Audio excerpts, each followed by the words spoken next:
नमस्कार बंधुगण आउ एक विषय सहित आपनको स्वागत जनाऊँगी। आज आम एक बहुत बढ़िया विषय रे जानिबा केउ तीन प्रकार पुत्र माने पितामाता को वृद्ध काल को कष्ट दे थांती एवं केउ पुत्र दुख दे थांती पितामाता को। यह कहीं पितामाता कन्या संतान होई थाए ता सहित पितामाता कहीं निसंतान होई थांती से विषय जानिबा। मनुष्य केबे भी निज इच्छारे अनुसारे जन्म हेबा परे घर परिवार चयन करि पारे नाही, ताहा केवल भाग्य उपरे ही निर्भर करिथाए एवं भगवानଙ୍କ उपरे निर्भर करिथाए। तेबे मनुष्य जन्म हेबा पूर्वरु ही ताहा सब ठीक होई जाइथे जे से केउठी केउ घरे जन्म नेब, पुणी गत जन्मर कर्म ही मनुष्यर भाग्य बनाए थाए, जहा आपण कुंडलिनी बा आपण ताहाको जातक बोली कहउछन्ती। जेउ भली भावरे मनुष्य गत जन्मर कर्म अनुଯାयी तार परिवार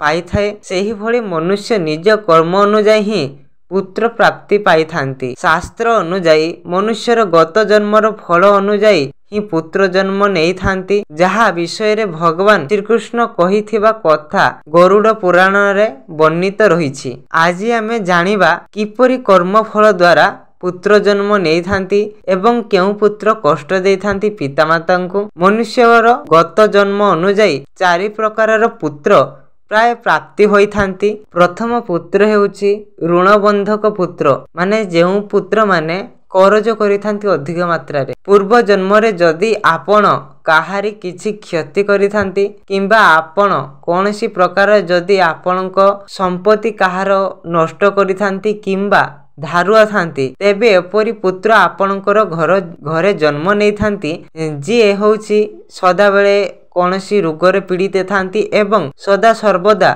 ऋणग्रस्त होई थांती एवं ऋण मध्य करि थांती एवं एही पुत्र अन्य कोनसी कामरे सेते पर्यंत नष्ट होई थाए जेते पर्यंत धनर परिसमाप्ति घटी न थाए, से निशा द्रव्य रे किंबा अन्य कोनसी रो थाए मध्य।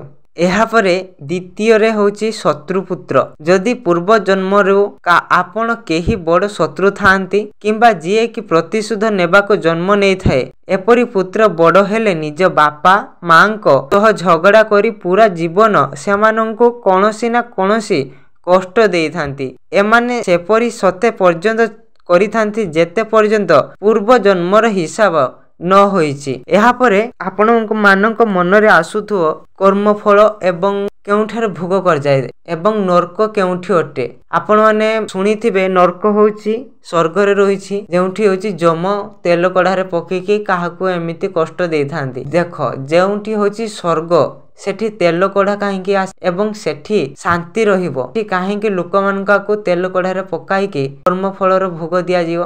नरक हेउची एही मर्त्यमंडल, एही मर्त्यमंडल को नुक तांकर कर्म फलर भोग करिबाकू आसी थांती एवं एउठारे ही तांकर कर्म फल भोग करिथांती, जहा तांकर नरक अटे। गोटे पुत्र को होची गोटे पिता माता को पुत्र जदि कष्ट दे थाए ताहा तो तेल कड़ार पकिबा ठारू अधिक नरक जंत्रणा होई थाए ना, तो एहा ही नरक अटे। एहा परे उदासीन पुत्र।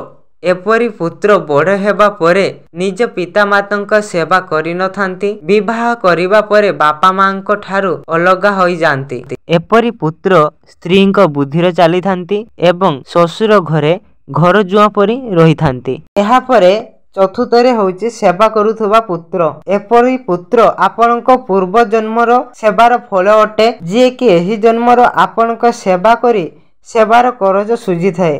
एपरि पुत्र भाग्यर थिले मिले, जी निज बापा मांकर सबु प्रकारर सेवा करि थांती एवं सबु प्रकारर सुविधा सुजोग दे थांती।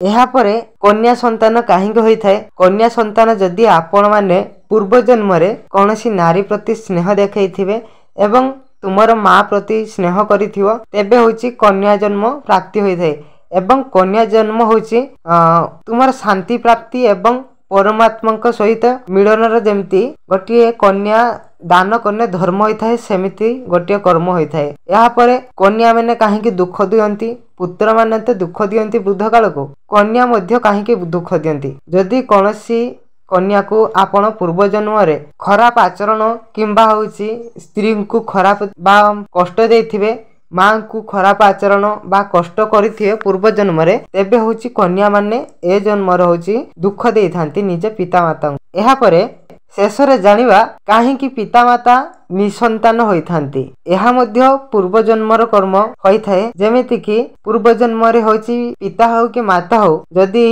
कौनसी पिला प्रति अनादर करथिवे एवं तांको होची अणदेखा करिथिवे समय देई नथिए पिला मानका पई तेबे ए जन्म रे निसंतान होई थांती। तापरे जदि ए सबु शेष कथारे आमे एतिक बुझिलु जे पूर्व जन्मर कर्म ही आमर फल एवं भोग होई थाए। जदि आमे पूर्व जन्म कर्म ए जन्म रे भोगी जाउछे तेबे आमर तो मुक्ति होई जिवा कथा ना। एमिति प्रश्न भी उठुतो मुक्ति हेई जिवा सत जदि पूर्व जन्मर कर्म आपणकर अधा अधूरा न रही जाई पारे ए जन्मर तेबे होची मुक्ति हेई जिवो। आउ जदि ए जन्मर खराब कर्म न करिके आपण माने आस्ते आस्ते भल कर्म करंती तेबे होची आपणकर मुक्ति हबो। देखो कर्म ही भगवान काहेकि ना कर्मर फल भोगिबा को निजे श्रीकृष्ण आसीथिले मर्त्य मंडल को तांकर 100 पुत्र को से हरैथिले राधा को से प्रेम करुथिले तांको विवाह करि पालेनी। एमिति होची कर्मर फल भोगा जाए। निजे भगवान जेतले कर्मर फल भोगुचंती तेबे आमे मनुष्य साधारण काहेकि कर्मर फल भोगिबानी। मर्त्य मंडल को